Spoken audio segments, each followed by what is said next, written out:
रहमानिर्रहीम नहमदुहु व नुसल्ली व नुसल्लिम अला रसूलिहिल करीम अम्मा बाद क़ाला अल्लाहु तबारक व तआला फ़िल क़ुरआनिल मजीद लक़द कान लकुम फ़ी रसूलिल्लाहि उस्वतुन हसना। सीरतुन नबी सल्लल्लाहु अलैहि वसल्लम के सिलसिले की आज 16वीं क्लास है। गुज़िश्ता 15वीं क्लास का ख़ुलासा ये है कि अल्लाह के रसूल सल्लल्लाहु अलैहि वसल्लम के सामने दावत का जो नतीजा था वो दो सूरतों में सामने आया, एक हिमायत की सूरत में और दूसरा मुखालफत की सूरत में। मुखालफत की तफसील तकरीबन 13वीं या 14वीं क्लास में आपके सामने आ गई तफसील, और 15वीं क्लास में हमने हिमायत की सूरतें पढ़ी। और वो सूरत ये थी कि हिजरत हबशा हुई है सहाबा इकराम रिज़वानुल्लाह ताला अलैहिम अजमईन की। पहली हिजरत में कितने साथी थे? तकरीबन 16 थे, उसमें 10 मर्द और 6 ख़वातीन। और दूसरी हिजरत में 83 मर्द और 19 औरतें। तो ये सारे अफराद दोनों हिजरतों में गए हैं, हिजरत की है इन्होंने। और हिजरत के दौरान जो हालात पेश आए वो भी आपको बता दिया कि शाह हबशा ने हज़रत जाफ़र तैयार रज़ी अल्लाह तआला अन्हु की तकरीर सुनकर मुतासिर हुआ और मुसलमानों को मज़ीद पनाह दी। और मुशरिकीन मक्का का जो वफ़द आया था 2 अफराद पर मुश्तमिल, वो नाकाम होकर वापस लौटा। अब उसके बाद क्या हालात बने? हालात ये बने कि अब मुशरिकीन मक्का ने सोचा कि अब तो हमारी दाल गलने वाली नहीं है। और हज़रत उमर रज़ी अल्लाह तआला अन्हु भी मुसलमान हो गए और हज़रत हमज़ा भी मुसलमान हो गए। जब हज़रत उमर और हज़रत हमज़ा मुसलमान हो गए तो फिर हबशा से लोग वापस आ गए, काफ़ी तादाद थी जो वापस आ गई।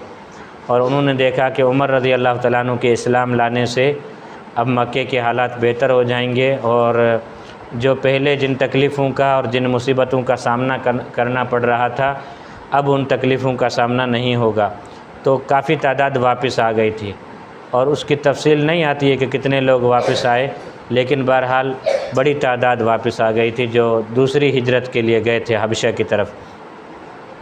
तो उसके साथ हमने पढ़ा कि हज़रत उमर रज़ी अल्लाह तआला अन्हु भी मुसलमान हो गए, उसके इस्लाम लाने का पूरा वाक़या और उसके इस्लाम लाने के बाद इस्लाम पर क्या असर पड़ा, मुसलमानों पर क्या असर पड़ा, मक्के के हालात कैसे तब्दील हुए, सारी तफसील आपके सामने आ गई। हज़रत हमज़ा का इस्लाम भी आ गया। अब जब मुशरिकीन मक्का ने देखा कि कोई हमारे लिए हमारी जितनी भी तदबीरें थीं वो सब की सब नाकाम जा रही हैं और उन तदबीरों का उल्टा ही हमें नुकसान हो रहा है। किस सूरत में? हमने उमर को कत्ल करने के लिए भेजा, वो क्या हो गए? मुसलमान हो गए। और हमज़ा को उसकी गैरत ने उसको मुसलमान बना दिया और फिर बड़े परेशान हुए। और जो बाहर जाते हैं मुसलमान पनाह लेने के लिए, वहाँ के लोग भी हमारी बात नहीं सुनते, वहाँ की बादशाह भी हमारी बात नहीं सुनते। अब इन्होंने एक बड़ी मीटिंग बुलाई और उसमें बड़ी तफसील के साथ इन्होंने गुफ्तगू की है मुशरिकीन मक्का ने और तमाम सरदारों ने। और तमाम सरदारों ने मिलकर एक मरतबा फिर अबू तालिब के साथ मुलाकात का तहिया किया है। उस मुलाकात में भी बड़ी धमकी दी है इन्होंने अबू तालिब को कि अपने भतीजे से अलग हो जाओ और हम और आपके भतीजे जाने, जो भी होगा वो देखा जाएगा, आप बीच में इसकी हिमायत छोड़ दें। तो अबू तालिब ने उनको इस मुलाकात में चंद अल्फाज कहे हैं अशार की सूरत में। वो ये हैं, वल्लाहि लन यसिलु इलैका बिजमइहिम हत्ता अवस्सदा फि तुराबि दफीना फासदा बिअम्रिका मा अलैका गुदाज़तुन।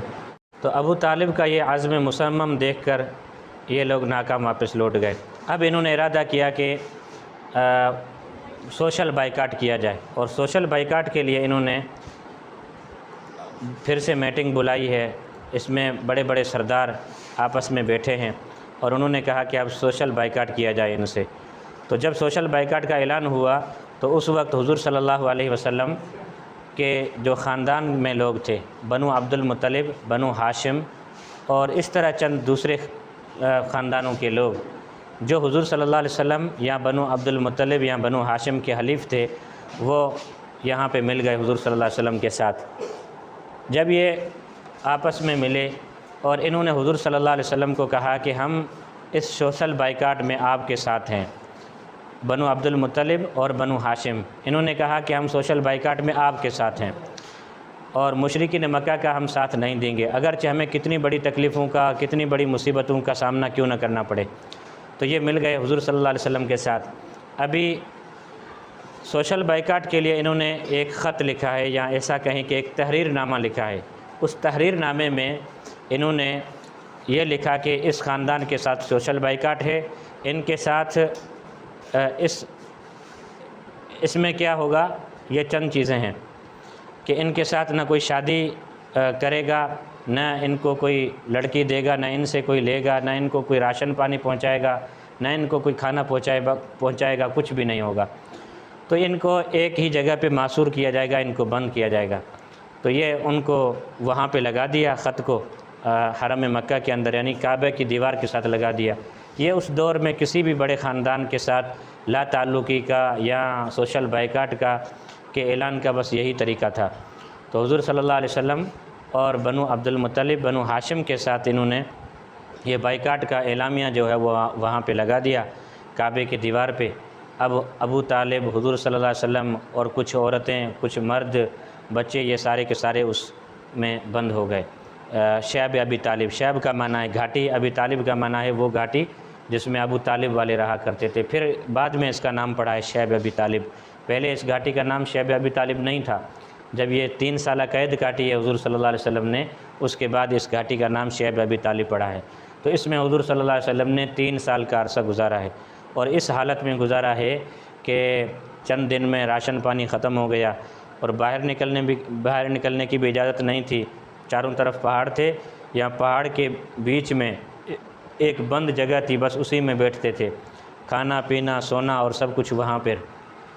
और इसमें सिर्फ़ मुसलमान नहीं थे, अबू तालिब भी थे, उसके साथ दूसरे भी जो बनु हाशिम के ख़ानदान में मुशरिक सरदार आए थे वो भी हुज़ूर के साथ थे, और बनु अब्दुल मुत्तलिब के ख़ानदान में जो मुशरिक सरदार आ रहे थे वो भी उसके साथ थे।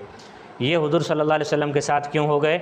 इसलिए कि कबाइली जो असबियत होती है और खून की जो हरारत होती है और उनकी जो गैरत होती है, उन्होंने इस पर मजबूर किया कि हम हुज़ूर के साथ रहें। तो ये हुज़ूर सल्लल्लाहु अलैहि वसल्लम के साथ हो गए। तो 3 साल का अरसा इस तरह गुजारा है कि बच्चे थे दूध पीने वाले, और माँओं के थनों का जो दूध था वो खुश्क हो गया और थन सूख गए, जिस्म कमज़ोर हो गए, और बच्चों के चीखने की आवाज़ें पहाड़ों से बाहर जाती थी, और इस तरह कई बच्चे वहाँ पर फौत हो गए। और हुज़ूर सल्लल्लाहु अलैहि वसल्लम के साथ ही तकरीबन 3 साल का ये अरसा दरख्तों के पत्ते खाकर इन्होंने गुजारा है ये वक्त। और एक सहाबी है, फरमाते हैं कि एक रात मैं बाहर निकला पेशाब की और क़ज़ाए हाजत के लिए बाहर निकला, तो मेरे पाँव को एक चीज़ लगी और मुझे इतनी भूख थी कि मैंने वो चीज़ उठाई जो मुझे नरम लगी, और फिर मैंने उसको साफ़ करके और पानी में उबाल करके खा ली। आज तक पता नहीं चला कि वो चीज़ क्या थी, इतनी भूख थी सहाबा को। और 3 साल का अरसा इस तरह गुजारा है। लेकिन ऐसा नहीं है कि जिन लोगों ने हुज़ूर सल्लल्लाहु अलैहि वसल्लम को यहाँ पर कैद करके और यहाँ तक पहुँचाने पे मजबूर किया, उन सब लोगों में सब के सब दुश्मन थे, ऐसा भी नहीं था। कुछ दूसरों की मजबूरियों की वजह से भी अबू जहल वालों के साथ हो गए थे मीटिंग में, उन्होंने हाँ कर दी थी कि भाई इस तरह होना चाहिए। लेकिन चंद दिनों के बाद उनको भी एहसास हुआ कि इस तरह नहीं होना चाहिए, हम तो आराम के साथ खाएं पिएं, मज़े लूटें और आराम के साथ सोएं, और हमारे ही खून के रिश्तेदार एक ही जगह पे बंद हैं, इस तरह नहीं होना चाहिए। तो इसमें चंद लोग ऐसे थे जो खैर ख़्वाह थे और इनके दिल में इंसानियत का जज्बा था और एक कौमियत का भी जज्बा था। उनके जहन में ये बात आई कि उनके लिए कुछ करना चाहिए। तो बीबी खदीजा का गालिबन भतीजा था, वो हुज़ूर सल्लल्लाहु अलैहि वसल्लम के लिए वो भेजा करता था ऊँट पे सामान। कभी कभी ऊँट पकड़ा जाता था रात के वक्त, अबू जहल वापस लौटा देता था, लेकिन वो भेजा करता था सामान। वो सामान जो अंदर जाता था वो सहाबा नोश फरमाते थे, बाकी कोई भी चीज़ अंदर नहीं जा सकती थी। तो चंद लोग थे जिन्होंने इस मुआहदे को ख़त्म करने के लिए कोशिश की, उनके नाम आगे आ रहे हैं। उन्होंने क्या क्या कोशिश की? तो ये मुआशरती बाइकाट शुरू हुआ है 3 साल का अरसा। जुल्म व जबर का मुआहदा था। ये मुहर्रम 7 नबवी में शुरू हुआ है। 6 नबवी ख़त्म हो गई, हिजरत हबशा हुई है 5 नबवी में, और 1 साल का अरसा ऐसे ही गुज़र गया। और फिर 7 नबवी यानी मुहर्रम की इब्तिदा में क्या हुआ है, ये जुल्म व जबर का मुआहदा हुआ है। 3 साला दौर की कहानी है, और मुआहदे का ख़ात्मा हुआ है मुहर्रम 10 नबवी में। मुहर्रम 7 नबवी में ये शुरू हुआ, और मुहर्रम 10 नबवी में जाकर ये शैब अबी तालिब की जो कैद की जो ज़िंदगी है वो ख़त्म हुई है। यानी पूरा 3 साल का अरसा हुज़ूर अपने चंद सहाबा के साथ और अपने ख़ानदान के साथ रहे हैं। तो मुआशरती बाइकाट मुद्दत 3 साल। ये आप देख रहे हैं हरम मक्की। हरम मक्की के साथ ये चंद नाम हैं। ये मुआशरती बाइकाट में ये लोग शामिल थे: बनु मखज़ूम, बनु आदी, बनु अब्दुद्दार, बनु सहम, बनु जमा, बनु तैम, बनु ज़हरा, बनु असद, बनु उमैया, बनु नौफिल, बनु हाशिम, बनु मुत्तलिब। ये हुज़ूर सल्लल्लाहु अलैहि वसल्लम के हलीफ़ थे, और यानी ख़ानदानी तासुब के साथ हुज़ूर सल्लल्लाहु अलैहि वसल्लम के साथ मिल गए। ठीक है, ये इनमें से देखें ये 2 अलग हो गए, और बनु हाशिम बनु मुत्तलिब ये इसमें रह गए, इस घाटी में। देख लें,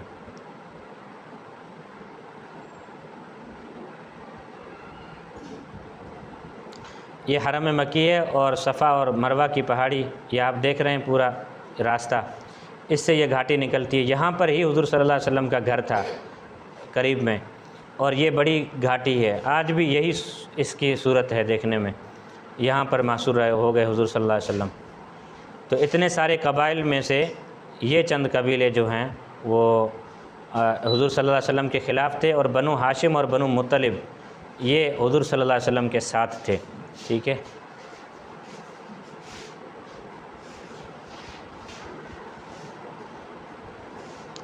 हशाम इब्न अमर, ज़ुहैर बिन उमैया, मतअम बिन आदी, अबुल बुख्तरी बिन हशाम, जमुआ बिन असद, ये इन लोगों ने इस बाइकाट के ख़िलाफ़ मशवरा किया कि बाइकाट नहीं होना चाहिए, और ये बाइकाट ख़त्म होना चाहिए। बाइकाट तो हो गया था, सोशल बाइकाट, अब बाइकाट ख़त्म होना चाहिए। और ख़त्म होने के लिए इन्होंने मशवरा शुरू किया। सबसे पहले हशाम इब्न अमर, इनके जहन में एक बात आई, ये बनु आमिर कबीले का था। इनके जहन में बात आई कि ये जो जुल्म हो रहा है इसके ख़िलाफ़ कौन आवाज़ उठाए, लेकिन इसके जहन में बात आई। फिर इसने कोशिश की है, चंद लोगों को अपना हम ख्याल बनाया है। ये सबसे पहले गए हैं ज़ुहैर बिन उमैया के पास। इनको कहा है कि मैं ये जो बाइकाट चल रहा है हुज़ूर सल्लल्लाहु अलैहि वसल्लम के ख़िलाफ़, मैं इस चीज़ के ख़िलाफ़ हूँ, और आप भी मेरा हम ख्याल हो जाएं, ताकि हम कोशिश करके चंद दूसरे साथियों को हम ख्याल बनाते हैं और फिर इस बाइकाट को ख़त्म करते हैं। ये जो मुआहिदा लिखा गया है इसको हम चाक करते हैं, इसको तोड़ते हैं। तो ज़ुहैर बिन उमैया भी मिल गए, और फिर ज़ुहैर बिन उमैया गए हैं मतअम बिन आदी के पास। मतअम बिन आदी ये भी इनके हम ख्याल बन गए। इन्होंने कहा कि मैं पहले ही दिन से इस बाइकाट के मुखालिफ था, लेकिन बड़े बड़े सरदार लोग थे, उनके सामने मैं कुछ बोल नहीं सकता था, इसलिए मैंने हाँ कर दी थी, लेकिन मेरे दिल में आता है कि ये नहीं होना चाहिए। तो फिर ये मिल गए हैं अबुल बुख्तरी बिन हशाम के पास, और फिर ये जमुआ बिन असवद के पास आए। यानी 5 लोग मिलकर इन्होंने मशवरा किया है कि हम कल किसी भी सूरत में कल अबू जहल वाले बैठेंगे काबे के पास, हम उनको ये राय देंगे कि ये बाइकाट ख़त्म किया जाए। तो सारे सरदार बैठे हुए थे, तो बाइकाट के ख़िलाफ़ मशवरा शुरू हुआ। मशवरे में हशाम बिन इब्न अमर ने कहा कि ये जो जुल्म हो रहा है हमारे ही ख़ानदान के लोगों के साथ, हमारे ही खूनी रिश्तेदारों के साथ जो जुल्म हो रहा है, ये जुल्म नहीं होना चाहिए। तो हशाम इब्न अमर के साथ आवाज़ मिलाई है ज़ुहैर इब्न उमैया ने। फिर इनकी भी हामी भरी है मतअम बिन आदी ने। यानी जिन्होंने कल मशवरा किया था, ये अबू जहल के सामने इस तरह बैठ गए और इन्होंने एक दूसरे की हिमायत शुरू कर दी, ताकि अबू जहल को पता न चले कि इनकी पहले से कोई प्लानिंग बनाई हुई है, और अबू जहल को एक प्रेशर आ जाए कि मैं जो काम कर रहा हूँ हुज़ूर सल्लल्लाहु अलैहि वसल्लम के ख़िलाफ़, जो बाइकाट मैंने करवाया है, इसके तो सारे कुरैश के सरदार जो हैं वो ख़िलाफ़ हैं, ये इसकी हिमायत में नहीं है। तो एक से सुना कि गलत है, दूसरे से सुना भी गलत है, तीसरे से सुना भी गलत है। तो अबू जहल थोड़ा सा चौंक गया और हैरान हुआ कि यार क्या हो रहा है। जब 5-6 आदमियों ने इस तरह कहा ना, फिर दूसरे भी लोग मिल गए, उन्होंने कहा कि ये नहीं होना चाहिए। 3 साल बेचारों ने इस तरह किया है और एक ही घाटी में बैठे हैं, खाना पीना बंद था, पता नहीं उनकी क्या हालत है, उनकी शक्लें भी हमने नहीं देखी। तो अबू जहल ने कहा कि फिर हम क्या करें। तो उन्होंने कहा कि ये मुआहदा तोड़ना चाहिए, ये जो मुआहदा लिखा हुआ है ये हम तोड़ते हैं। इसके बीच में ये जो मशवरा इनका चल रहा है, यहाँ पर पीछे घाटी के अंदर हुज़ूर सल्लल्लाहु अलैहि वसल्लम ने अबू तालिब को कहा कि चचा जान, ये जो हमारे ख़िलाफ़ मुआहदा लिखा गया था और काबे के दीवार के साथ जो मुआहदा लटकाया गया था, ये मुआहदा जो है ना, इसको एक दीमक ने खा लिया है। अब अल्लाह के रसूल गए नहीं हैं काबे के पास कभी, 3 साल का अरसा हो गया, लेकिन वहाँ पे बैठकर बता रहे हैं कि जो मुआहदा इन्होंने हमारे ख़िलाफ़ लिखा था, सवाए बिस्मिल्लाह के और अल्लाह के नामों के अलावा सब के सब जो भी हमारे ख़िलाफ़ लिखा गया था उसको दीमक ने खा लिया है, कीड़े मकोड़ों ने खा लिया है। अबू तालिब ने कहा कि मैं कैसे इसके ऊपर एतमाद कर लूँ। तो हुज़ूर ने कहा कि देखें, आप जाके मुशरिकीन मक्का से कहें कि मेरे भतीजे ने ये बात कही है, अगर उसकी बात सच्ची है तो फिर इनके ऊपर ये पाबंदी ख़त्म होनी चाहिए, और अगर इसकी बात झूठी है तो फिर मैं अबू तालिब मोहम्मद से हाथ उठा लेता हूँ, फिर मोहम्मद को आपके हवाले कर देता हूँ, फिर जो चाहो आप उसके साथ करो, मैं बीच में नहीं आऊँगा। अल्लाह के रसूल ने अबू तालिब को ये समझा कर भेजा है। तो अबू तालिब आ गए इनकी मीटिंग में, बीच में पहले भी इनकी बात हो रही थी। तो अबू तालिब ने कहा कि मेरे भतीजे ने ये बात कही है कि जो काबे के दीवार के साथ मेरे ख़िलाफ़ यहाँ बनु हाशिम और बनु अब्दुल मुत्तलिब के ख़िलाफ़ जो मुआहदा हुआ है वो लटकाया गया है, उसको दीमक ने खा लिया है। तो सरदारान ने कहा कि हम कैसे इस बात पर एतमाद कर लें। तो अबू तालिब ने कहा कि अगर उनकी ये बात सच्ची है तो फिर हमारा ये बाइकाट ख़त्म होना चाहिए। तो सब लोगों ने कहा कि ये बात सही कर रहा है कि जब कुदरत की तरफ से ये बात मंजूर नहीं है कि इनके ऊपर बाइकाट होना चाहिए, कुदरत को ये बात मंजूर नहीं है, तो फिर हम कौन होते हैं इनको कैद में मुब्तला करने वाले, इनको बंद करने वाले घाटी के अंदर। अच्छा, अगर ये इनकी बात झूठी निकली तो अबू तालिब ने कहा कि अब के बाद मैं इसकी हिमायत नहीं करूँगा, आपके हवाले कर दूँगा, फिर आप जो चाहें करें।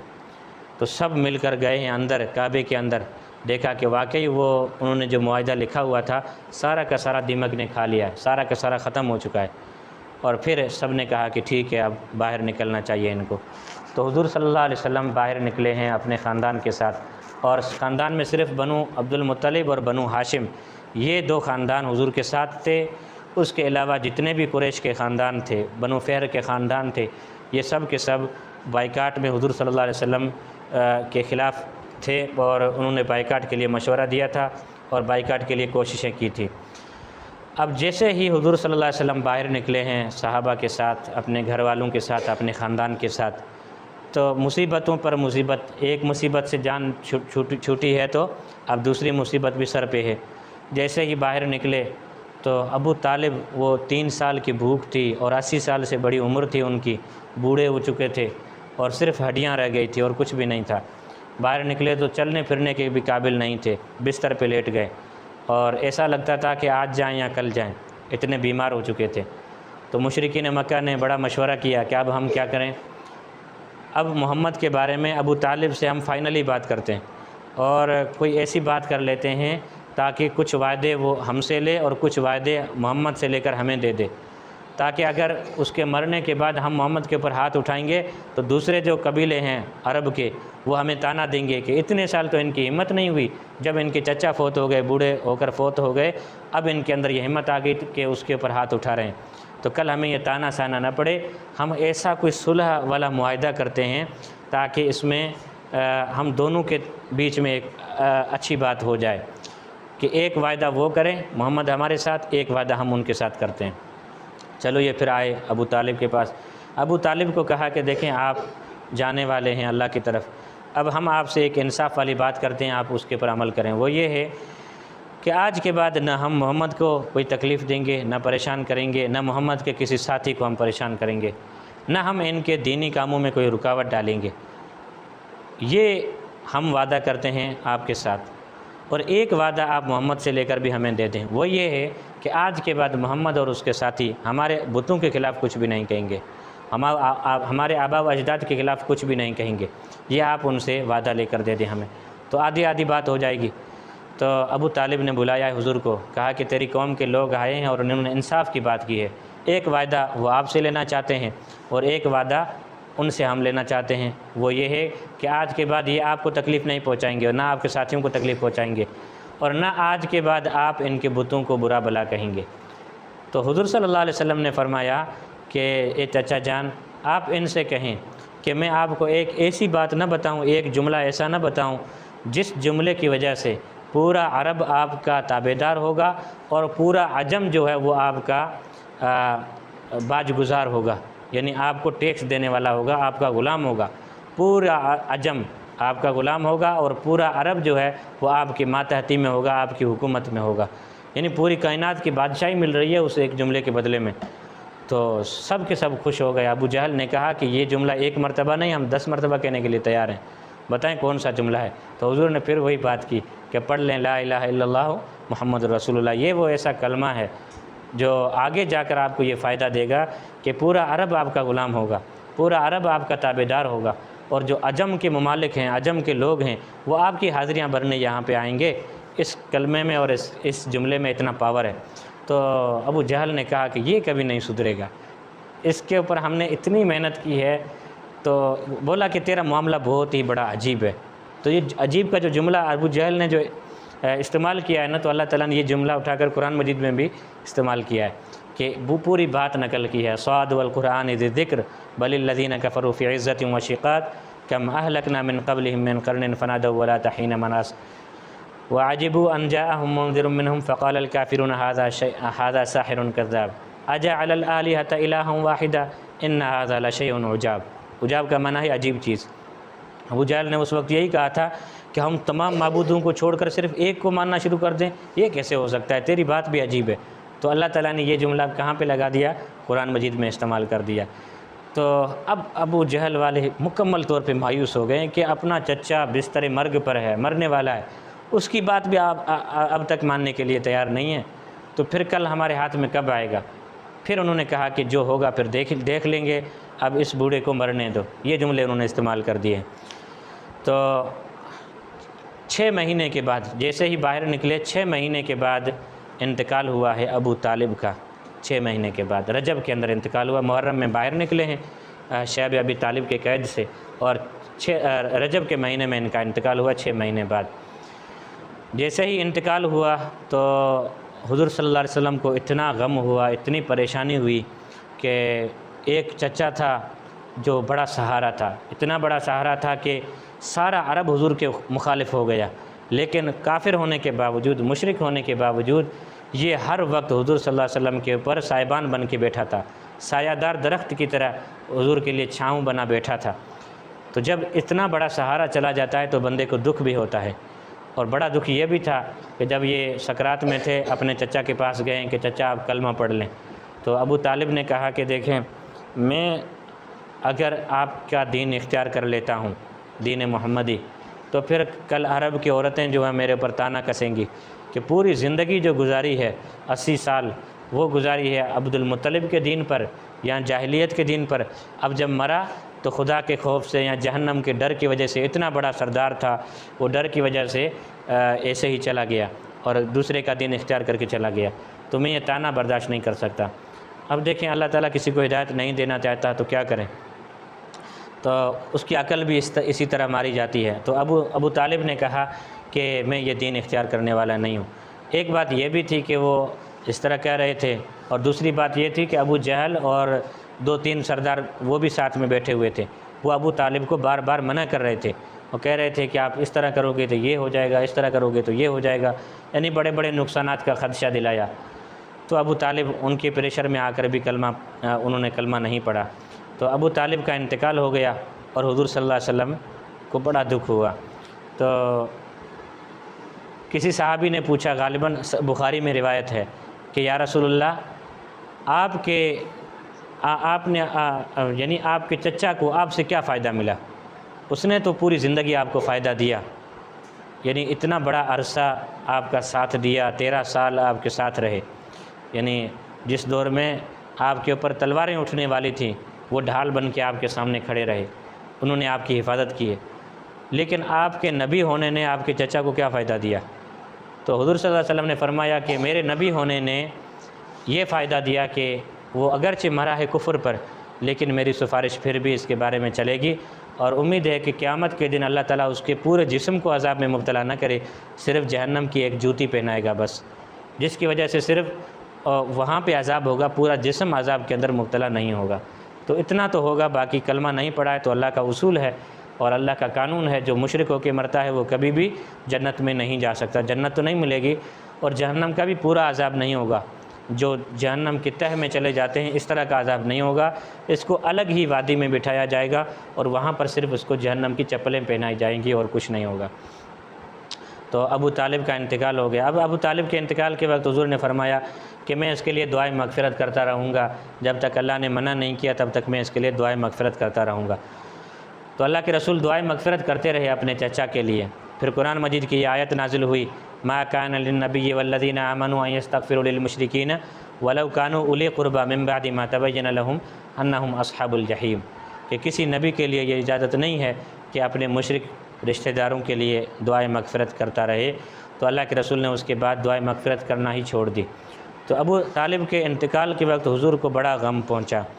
अब रिवायतों में आता है कि ठीक 3 दिन बाद बीबी खदीजा का इंतकाल हुआ है, या दूसरी रिवायत में आता है कि 2 महीने बाद बीबी खदीजा का इंतकाल हुआ है रमज़ान में।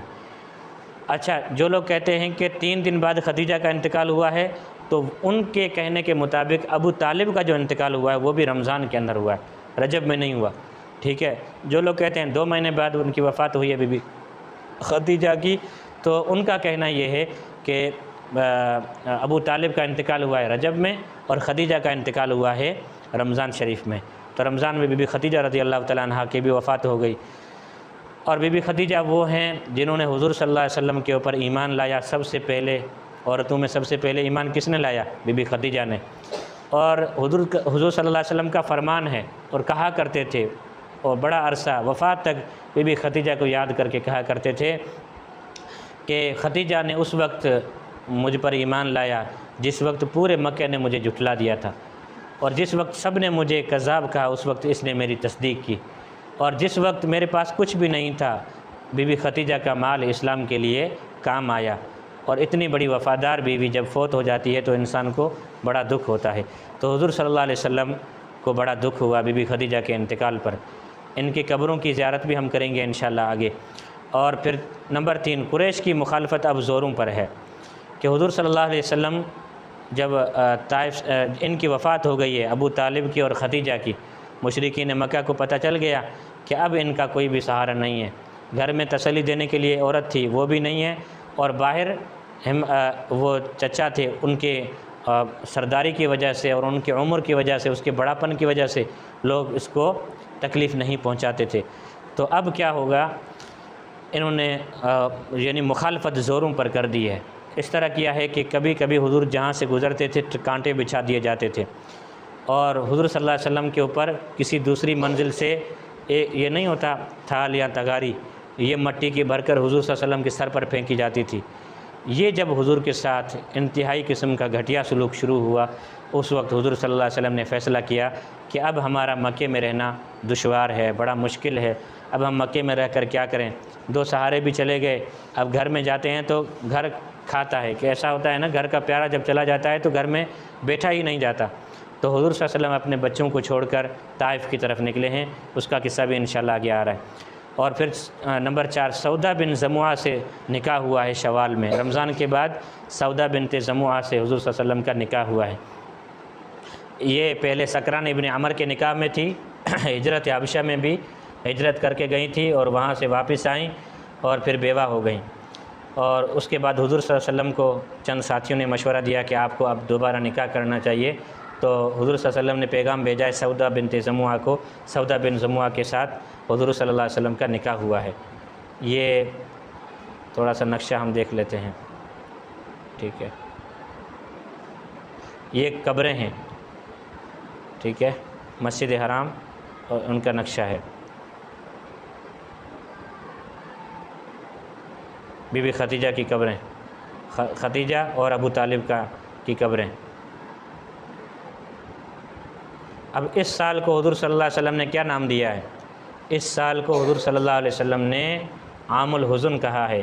हुज़न का माना है गम, आम का माना है साल। ये पूरा का पूरा साल हुज़ूर सल्लल्लाहु अलैहि वसल्लम का गम के अंदर गुज़रा है, तकलीफ़ों के अंदर गुज़रा है। यानी हुज़ूर सल्लल्लाहु अलैहि वसल्लम की दावती ज़िंदगी और तबलीगी ज़िंदगी में हुज़ूर को इतनी बड़ी तकलीफ़ कभी नहीं पहुंची जितनी कि इस साल पहुंची है हुज़ूर सल्लल्लाहु अलैहि वसल्लम को। आगे चलते हैं। अब हुज़ूर सल्लल्लाहु अलैहि वसल्लम ने बाहर दावत देना शुरू कर दी है। ताइफ़ का वाक़या शुरू हो रहा है, तो ताइफ़ का वाक़या कल चला दे। हाँ चलो। तो हुज़ूर सल्लल्लाहु अलैहि वसल्लम अब निकले हैं किस तरफ? ताइफ़ की तरफ। देखें, अबू तालिब फ़ौत हो गए, खदीजा भी फ़ौत हो गई। अब क्या रह गया मक्के में? अब दुश्मन ही दुश्मन रह गए। जिस तरफ भी जाते हैं लोग तकलीफ़ पहुँचाते हैं, आवाज़ें कसते हैं, फिफ्तियाँ कसते हैं, यानी मुख्तलिफ़ किस्म की तकलीफ़ें दे रहे हैं हुज़ूर सल्लल्लाहु अलैहि वसल्लम को। अब हुज़ूर सल्लल्लाहु अलैहि वसल्लम ने इरादा किया कि मक्के के जो हालात हैं मेरे लिए साज़गार नहीं हैं, मक्के के हालात मेरे लिए सख्त कठिन हैं, मुश्किल हैं। अब यहाँ पर हुज़ूर सल्लल्लाहु अलैहि वसल्लम कुछ वक्त के लिए मायूस हो गए कि अब यहाँ पे लगता नहीं है कि जल्दी से कोई मुसलमान हो जाए और बड़ा कोई ताकतवर बंदा मुसलमान हो जाए, ऐसा नहीं। तो अब हुज़ूर सल्लल्लाहु अलैहि वसल्लम मक्के से बाहर निकले हैं दावत देने के लिए। मैंने कहा था शुरू में कि मक्की ज़िंदगी के अंदर दावत और तबलीग के 3 मरहले हैं। एक मरहला है खुफिया दावत का, जो 3 साल का अरसा रहा है, और दूसरा मरहला है 7 साल का अरसा, वो एलानिया दावत, वो भी मक्के के अंदर और थोड़ा सा बाहर निकले हैं बाज़ारों तक। और फिर 3 साल का अरसा है मक्के से बाहर, और वो ताइफ़ की तरफ है। अब हुज़ूर सल्लल्लाहु अलैहि वसल्लम ने शव्वाल के महीने में इरादा किया कि मैं जाऊँ ताइफ़ की तरफ, और ताइफ़ के लोगों में हो सकता है कि वो मुसलमान हो जाएं। अगर वो मुसलमान हो गए तो इस्लाम को बड़ी क़ुव्वत पहुँचेगी, और मुसलमान जो यहाँ पर मकहूर हैं वो ताइफ़ की तरफ चले जाएंगे, वहाँ पर हम अपना अगला मस्कन बना लेंगे, अपना शहर बना लेंगे, और वहाँ पर हम अपना अगला घर बना लेंगे। तो हुज़ूर सल्लल्लाहु अलैहि वसल्लम इस उम्मीद पर यहाँ से निकले हैं मक्के से, तो ताइफ़ गए हैं। और ताइफ़ में जाने के लिए हुज़ूर सल्लल्लाहु अलैहि वसल्लम के साथ कौन था? तारीख़ सफ़र कौन सी है? शवाल 10 नबवी। रमज़ान में बीबी खदीजा का इंतकाल हुआ, और शवाल 10 नबवी में हुज़ूर सल्लल्लाहु अलैहि वसल्लम निकले हैं मक्के से ताइफ़ की तरफ। हम सफ़र कौन हैं? हज़रत ज़ैद बिन हारिसा रज़ियल्लाहु तआला अन्हु, ये हुज़ूर सल्लल्लाहु अलैहि वसल्लम के हम सफ़र हैं। अब ताइफ़ में हुज़ूर सल्लल्लाहु अलैहि वसल्लम ने दावती सरगर्मियाँ कितने दिन चलाई हैं? 10 दिन चलाई हैं। और नतीजा क्या निकला? अहले ताइफ़ का ज़ालिमाना सलूक। ये पूरे ताइफ़ सफ़र ताइफ़ का ख़ुलासा आपके सामने आ गया। तारीख़ भी आ गई, हम सफ़र साथी का तज़किरा भी आ गया, और वहाँ पर क़याम कितने दिन रहा वो भी आपके सामने आ गया। सफ़र का नतीजा क्या निकला वो भी आपके सामने आ गया। ठीक है, अब थोड़ा सा इसकी तफसील में जाते हैं। हुज़ूर सल्लल्लाहु अलैहि वसल्लम अपने खादिम हज़रत ज़ैद बिन हारिसा रज़ियल्लाहु तआला अन्हु, वो ज़ैद जिसके बारे में मैंने आपको बताया कि बीबी खदीजा ने ख़रीदा था, फिर हुज़ूर के हवाले किया, ये वो ज़ैद हैं जो हुज़ूर सल्लल्लाहु अलैहि वसल्लम के साथ रहे, अपने वालिद के साथ जाने के लिए तैयार नहीं हुए। ये ज़ैद बिन हारिसा हुज़ूर की खिदमत में थे, हुज़ूर के साथ थे। ये गए हैं ताइफ़ की तरफ। ताइफ़ मक्के से ताइफ़ की तरफ सफ़र है 60 मील का, 120 किलोमीटर बनता है, और मील कितना बनता है? 60 मील सफ़र बनता है। इतना बड़ा सफ़र करके हुज़ूर सल्लल्लाहु अलैहि वसल्लम पहुँचे हैं ताइफ़, और उसके बीच में जितने भी कबीले हैं इनको भी दावत देते गए, लेकिन किसी ने भी दावत कबूल नहीं की। अब ताइफ़ का जो रास्ता है इतना मुश्किल है, इतना कठिन रास्ता है कि मैं अगर कसम उठाऊं तो हानिस नहीं होऊंगा कि आप मक्के से निकलें इस दौर में, आपके साथ ऐसी गाड़ी हो जिसमें एसी लगी हुई हो, और आपके पास सब कुछ मौजूद है। हम गए थे अभी ताज़ा, लेकिन इतने बड़े ऊंचे ऊंचे पहाड़ हैं, इतने ऊंचे पहाड़ हैं कि गाड़ी ऊपर चढ़ती चढ़ती जब चोटी पे पहुंचती है तो बंदे के कान बंद हो जाते हैं, क्योंकि वहाँ पे हवा रुक जाती है, और इतने ऊंचे पहाड़ है। वहाँ से गाड़ियाँ इस तरह बल खाती खाती खाती ऊपर जाती हैं और फिर बल खाती हुई नीचे उतरती हैं। इतने ऊंचे पहाड़ हैं, आपके कान बंद हो जाएंगे। और इतनी बड़ी वादियाँ हैं, यानी इतना लंबा पहाड़, आप ऊपर देखेंगे तो आपको टोपी गिर जाए, इस तरफ देखेंगे तो आपकी टोपी गिर जाए। इतने लंबे पहाड़, खौफनाक, खामोश, और उन पहाड़ों की जो अंदर वादियाँ हैं वो भी बड़ी खौफनाक हैं। और इस दौर में भी अगर आपका ड्राइवर आपको वहाँ पे छोड़ के 15-20 मिनट के लिए कहीं चला जाए और आप वहाँ पर अकेले रह लें, ये भी बड़ी बात है। बंदे का दिल फटता है वहाँ पर, यानी इतनी खौफनाक पहाड़ियाँ हैं। ये इतना बड़ा सफ़र करके गए हैं, पैदल गए हैं अपने साथी के साथ, ज़ैद बिन हारिसा के साथ। 60 मील का सफ़र और 120 किलोमीटर का सफ़र करके हुज़ूर ताइफ़ पहुँचे हैं। और जब ताइफ़ पहुँचे हैं तो हुज़ूर सल्लल्लाहु अलैहि वसल्लम ने सबसे पहले 3 बड़े सरदार थे, बड़े सरदार, पूरे शहर के बड़े सरदार 3 थे। और ताइफ़, आपको पता होगा कि ताइफ़ सऊदी अरब का इस वक्त पिकनिक पॉइंट है, जिस तरह पाकिस्तान में मरी पिकनिक पॉइंट है ना, क्योंकि उसमें सब्ज़ा ज़्यादा है, दरख्त ज़्यादा हैं और हर वक्त बादल छाए रहते हैं, बारिश का मौसम रहता है और पूरा ठंडा इलाका है। तो ताइफ़ वो भी ठंडा इलाका है, ज़रख़ेज़ी बड़ी है और बाग बड़े हैं और खेतियाँ बहुत ज़्यादा हैं, तो इस लिहाज से बड़ा मशहूर था और हर बंदे का दिल करता था कि मैं ताइफ़ में जाके रहूँ। अब हुज़ूर सल्लल्लाहु अलैहि वसल्लम ने फरमाया कि अगर ताइफ़ वाले मुतमद्दिन लोग, पैसे वाले लोग, ज़मींदार लोग अगर मुसलमान हो जाते हैं तो फिर मुझे क्या चाहिए। इस उम्मीद के साथ हुज़ूर पहुँचे हैं ताइफ़ में। जब ताइफ़ पहुँचे 3 बड़े सरदारों के साथ हुज़ूर सल्लल्लाहु अलैहि वसल्लम की मुलाकात हुई है। तो पहले ताइफ़ का नक्शा देख लें। ये मक्का मुकर्रमा है, ठीक है, और मुज़दलिफ़ा है, अरफ़ात है और शद्दाद, हुदा और फिर यहाँ पे ताइफ़, ठीक है। ये ताइफ़ है, यानी 120 किलोमीटर का सफ़र है। देख लिया आपने नक्शे में। अब सफ़र ताइफ़ की मैं डिटेल आपको बता दूं, उसके बाद इंशाअल्लाह ताला हम आगे चलते हैं अगली स्लाइड की तरफ। एक सरदार के पास पहुँचे, हुज़ूर ने दावत दी इस्लाम की, कलमे की। तो उस सरदार ने कहा कि अल्लाह ताला ने काबे का पर्दा चाक करने के लिए सिर्फ़ आपको भेजा है। यानी ये जुमला एक मुहावरे के तौर पर इस्तेमाल होता है। जैसे ना हम कहते हैं कि यानी अगर आप ये दावत देने में कामयाब हो गए तो मतलब कि आपने गोया कि ये काबे का जो पर्दा है वो चाक कर लिया। और काबे का पर्दा चाक करना ये नामुमकिन है कि इतनी बड़ी मोहतरम और मुक़द्दस इमारत के ऊपर जो कपड़ा लगा हुआ है कोई उसको चाक करने की हिम्मत भी करे। तो जिस तरह काबे का पर्दा चाक करने की कोई हिम्मत नहीं कर सकता, इसी तरह आप भी नबी नहीं हो सकते। इसलिए इसने ये जुमला कहा। एक तो देखें, एक तकरीबन 10 साल का अरसा उन्होंने तकलीफ़ों में गुजारा है और फिर उनके जो सहारे हैं वो चले गए और फिर मुसीबतें, तकलीफ़ें और भी परेशानियां बहुत ज़्यादा सर पे हैं और फिर इतना लंबा सफ़र करके ये इस शहर में पहुँचे हैं। और इस शहर में भी पहले जिस सरदार के साथ मुलाकात हुई है उसने भी ऐसा जुमला कहा है कि दिल टूट गया। ये हमारे पास जो दीन पहुँचा है ना कि वो इतना आसान नहीं है कि हुज़ूर सल्लल्लाहु अलैहि वसल्लम की उन तकलीफ़ों का, उन मुसीबतों का इंसान अंदाज़ा करके बड़ा हैरान हो जाता है कि कैसे लोग थे, इन्होंने कितनी कितनी तकलीफ़ें बर्दाश्त की हैं। हम जैसे उस वादी में पहुँचे हैं, ताइफ़ की वादी में और ताइफ़ के शहर में, और बीच का जो रास्ता हमने काटा है उसको देखा है, तो हमने बस यही यकीन कर लिया कि अल्लाह ने कहा है और हुज़ूर ने कहा है, इसलिए हम मानते हैं कि वाकई हुज़ूर यहाँ तक गए हैं।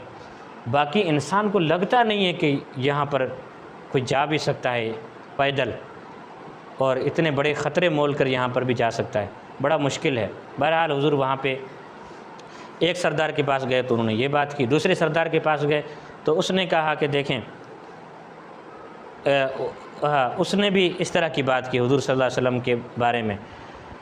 उसने कहा कि अगर आप नबी हैं तो मैं आपसे बात करना नहीं चाहता, क्योंकि आपकी दावत को मैंने कबूल नहीं किया तो मेरे ऊपर अज़ाब आ सकता है। अगर आप नबी नहीं हैं और अल्लाह के ऊपर झूठ बांध रहे हैं तो मैं झूठों के साथ बात भी नहीं करता। तो उसने भी हुज़ूर सल्लल्लाहु अलैहि वसल्लम का दिल तोड़ दिया। तीसरे ने भी इस तरह की बात की। तो यूँ हुज़ूर सल्लल्लाहु अलैहि वसल्लम तीनों सरदारों के पास गए। तीनों सरदारों ने इस तरह की बातें करके हुज़ूर सल्लल्लाहु अलैहि वसल्लम का दिल तोड़ दिया। अब जैसे हुज़ूर ने उनको कहा कि देखें, आप नहीं मानते हैं तो नहीं माने, अब मेरी इस दावत का और मेरी इस बात का दूसरे किसी बंदे से तज़किरा नहीं करना। मैंने आपके साथ खुफिया मुलाकात की है तो बस इस बात को यहीं पे रहने दें और मैं यहाँ से निकल जाता हूँ। और फिर हुज़ूर बाहर निकले। फिर छोटे छोटे कबीलों के कुछ सरदार थे, उनके पास गए। उन्होंने बड़ा बदसलूकी का मुज़ाहरा किया।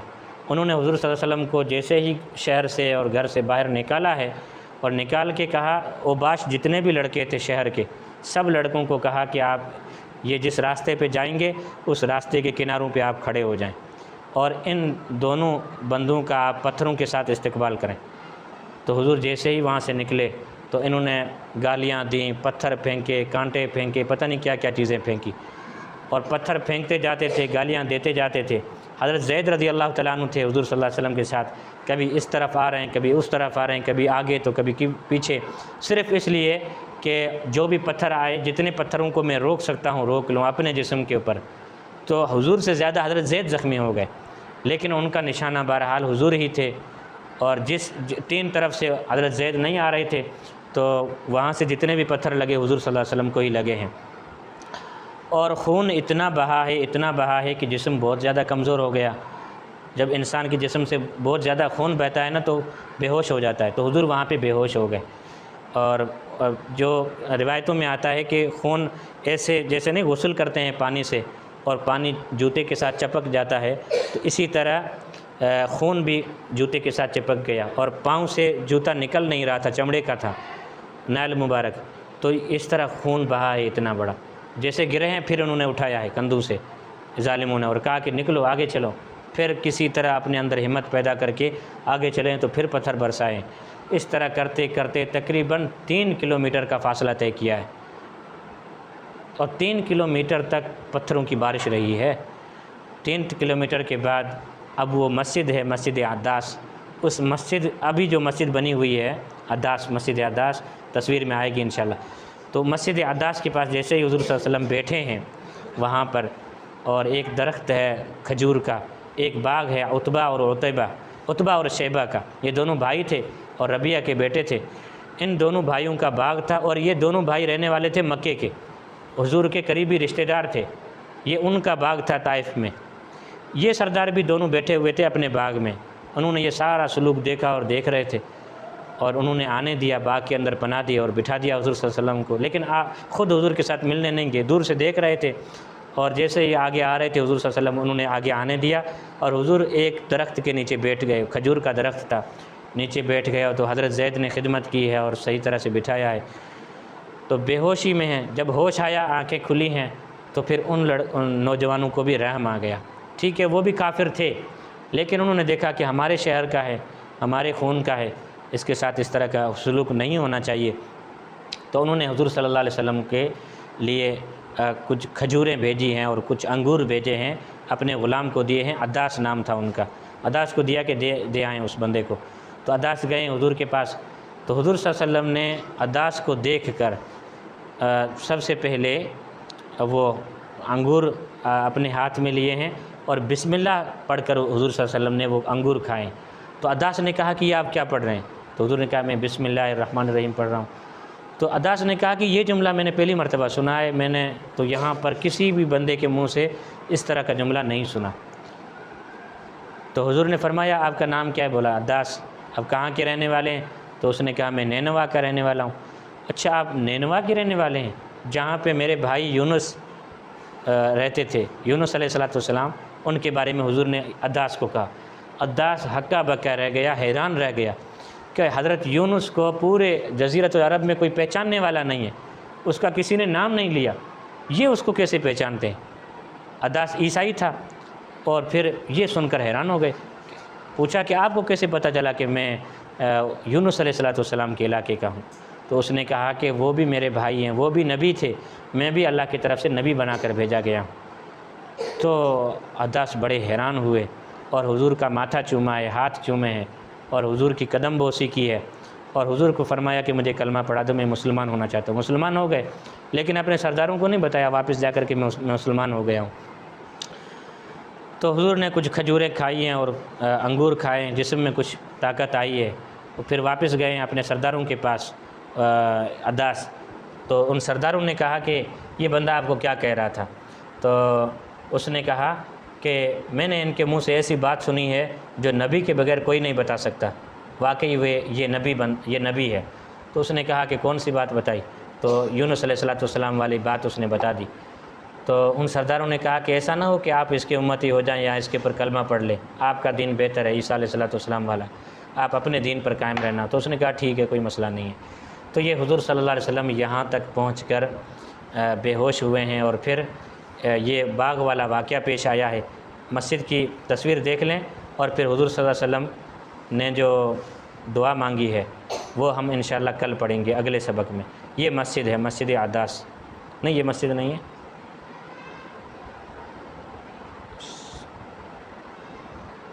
मस्जिद की तस्वीर नहीं है।